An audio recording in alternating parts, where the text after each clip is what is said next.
Bonsoir. La haute direction de l'Union progressiste Le Renouveau a annoncé ce lundi la suspension provisoire des adhésions de membres exerçant un mandat électif ou assumant une fonction prépondérante au sein des instances dirigeantes du bloc républicain vers l'Union progressiste Le Renouveau, et ce jusqu'à nouvel ordre. Dans une directive signée par le secrétaire général Gérard Benonchi, le parti justifie cette décision par la nécessité de préserver la discipline de la mouvance présidentielle, la stabilité de la majorité et le respect des équilibres internes en cette période préparatoire aux échéances électorales.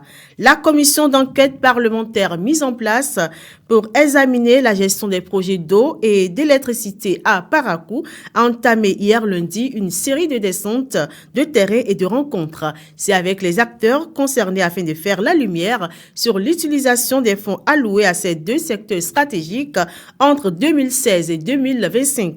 Cette mission fait suite aux révélations de l'ancien ministre de l'Énergie, de l'Eau et des Mines, Paulin Akpona. Il avait dénoncé de présumés détournements dans la gestion de ces projets. Il faut dire que la commission d'enquête parlementaire a été constituée le 7 juillet dernier pour examiner la gestion des projets d'eau et d'électricité à Parakou.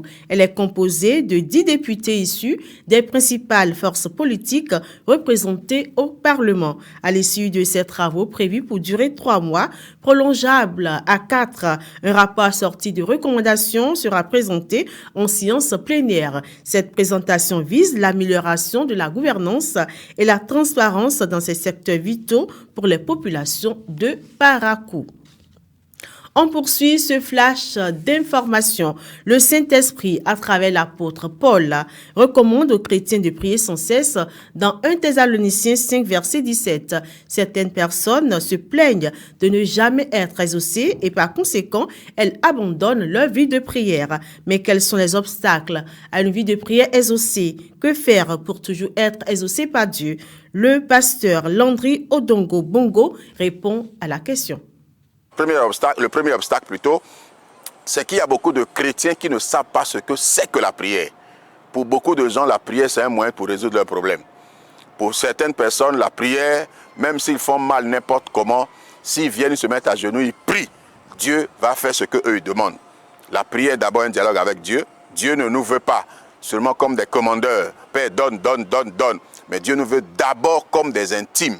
Si nous rentrons dans l'intimité de Dieu, alors Dieu pourra nous exaucer. Donc le deuxième obstacle à la prière, c'est l'incrédulité. Il y a beaucoup de gens qui prient, mais ils ne croient pas. Ils ne croient pas véritablement en Dieu. Ils ont pris la prière comme un exercice ou comme une formule magique. Si je le fais, si je le dis, Dieu va m'exaucer. Le troisième obstacle à la prière, c'est le monde des ténèbres. La Bible dit que nous n'avons pas à lutter contre la chair et le sang, mais contre les princes de ce monde des ténèbres, contre les esprits méchants dans les lieux célestes. Donc il y a des entités célestes qui s'élèvent contre la prière, et le chrétien qui prie, qui veut être exaucé, ne doit pas négliger ou oublier la dimension du combat spirituel dans la prière. Et l'exemple illustratif, c'est l'exemple de Daniel qui a prié, qui a jeûné. Dieu l'a exaucé, mais pourtant, il n'avait pas la réponse parce qu'il y avait la principauté de Perse qui avait bloqué, qui était un obstacle à l'exaucement de sa prière. Dans la vie de prière de Jésus, Jésus passait beaucoup de temps dans la prière avec le Père, pas pour lui demander des choses. Pour Jésus, la prière était un moyen de communion et d'intimité avec Dieu. Enfin, en réalité, Jésus allait dans la présence de Dieu pour recevoir plutôt les instructions de Dieu que pour lui demander des choses. Et au quotidien, Jésus ne faisait qu'appliquer les instructions divines. Et la suite, c'était les signes, des miracles et des prodiges que nous appellerons aujourd'hui prière exaucée.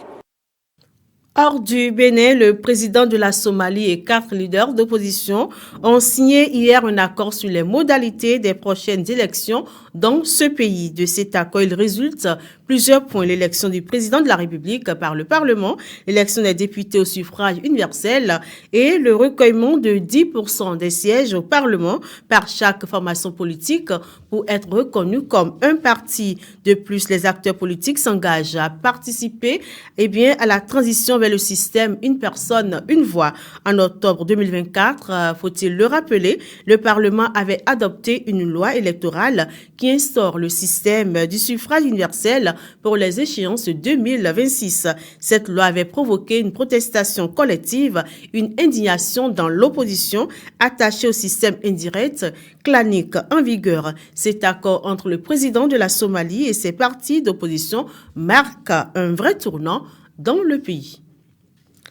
On parle sport et on revient dans notre pays, le Bénin, pour dire que le championnat national de tennis du Bénin édition 2025 a démarré hier officiellement. 2 lieux abritent l'événement, l'Académie d'Abour à Cotonou et le stade Charles de Gaulle à Porto-Novo. Plus de 200 jeunes de toutes les régions de notre pays vont s'affronter dans les catégories garçons et filles de 10, 12, 14, 16 et 18 et moins, sans oublier les seniors hommes et dames, organisés par la Fédération béninoise de tennis.